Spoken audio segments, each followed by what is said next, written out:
موجود ہے افطار لاؤنج میں اور ہم بات کریں غرور و تکبر کے حوالے سے. اور بریک سے پہلے میں نے ایک بات بھی کہی جس پہ کہ ہم بہت زبردست اور خوبصورت اور پیاری ریلیجس جگہوں پر بھی جاتے ہیں, آنے کے بعد پھر وہی غرور و تکبر رہ جاتا ہے. اسپیشلی ان لوگوں کو ہم دیکھتے ہیں جو بہت طاقتور لوگ ہیں اور وہ یہ چیز ان میں سب سے زیادہ نظر آ رہی ہوتی ہے.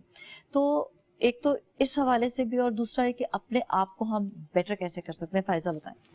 جی نازیہ, ہم اپنے آپ کو بیٹر اس طرح سے کر سکتے ہیں کہ ہم اکثر لوگوں کی میت میں جاتے ہیں, اکثر لوگوں کے جنازوں میں جاتے ہیں, میت دیکھتے ہیں, جنازے دیکھتے ہیں. تو اگر ہمیں وہ چیز سمجھ آ جائے نا کہ ہماری آخرت کیا ہے اور ہم کس طرح سے ہماری لائف کیا ہے, تو اس کے بعد میرے خیال سے کوئی کانسیپٹ بنتا نہیں ہے اس چیز کا. بس یہ کیونکہ اس کے بعد آپ بالکل سوچ بھی نہیں سکتے تکبر کا.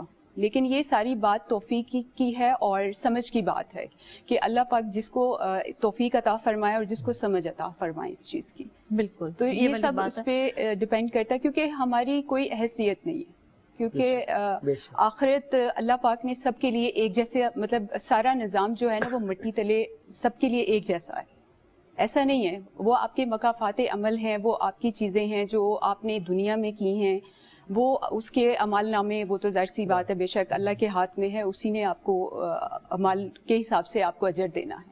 لیکن میرا میسج سب کے لیے یہی ہے کہ آپ دنیا میں رہتے ہیں تو اخلاق کے ساتھ رہیں. تکبر کس چیز کا؟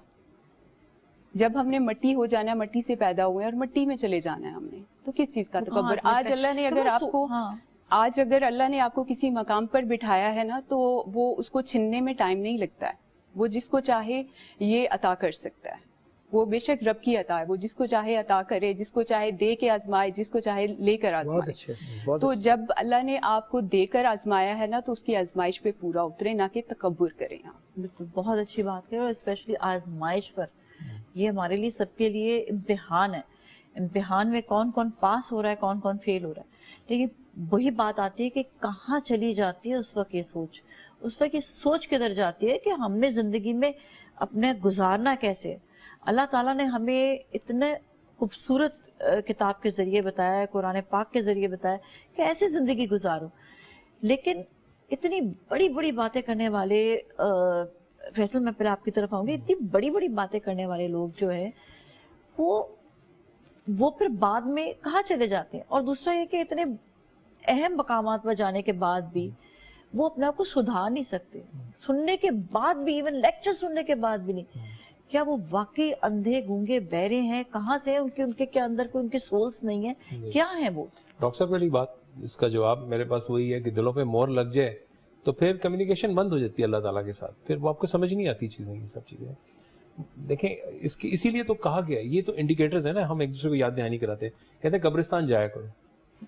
یہ چیز فیصل بھائی میں ابھی سوچ رہا تھا جب فائزہ صاحبہ نے بات کی نا کہ قبرستان وہ مردے اور یہ بات بالکل میں سوچ رہا تھا کہ حضور نے قبرستان جانے کے لیے جو حکم دیا وہ اسی کہ تکبر ختم ہو, موت یاد کریں. جی ہاں, وہ کہتے ہیں قبرستان جایا کرو اور دیکھا کرو, بڑی بڑی تختیاں, بڑے بڑے نام نظر آتے ہیں آپ کو, اور کہیں تو آپ کو رک کے نا آپ کو دل چاہتا ہے کہ آپ فاتحہ پڑھ دیں, اور کہیں پہ کچھ دل میں قدورتیں لے کے آپ آگے چلے جائیں. تو قبرستان آپ کو بتاتا ہے, ایک انڈیکیٹر دینے ہیں کہ یہی 6 فٹ کی جو ایک منزل ہے, یہی پر آپ نے آنا ہے. اور اس چیز کی یاد دہانی ہمیں ایک دوسرے کو بھی کرانی چاہیے جب جائیں. جس طرح فائزہ نے کہا کہ جب ہم جاتے ہیں, جنازوں میں جاتے ہیں, ہم یہ بے حسی کا عالم ہوتا ہے. کچھ لوگ نا تدفین کے بعد واپس آ جاتے ہیں اور پھر بیک ٹو نارمل وہ روٹین میں چلتے ہیں.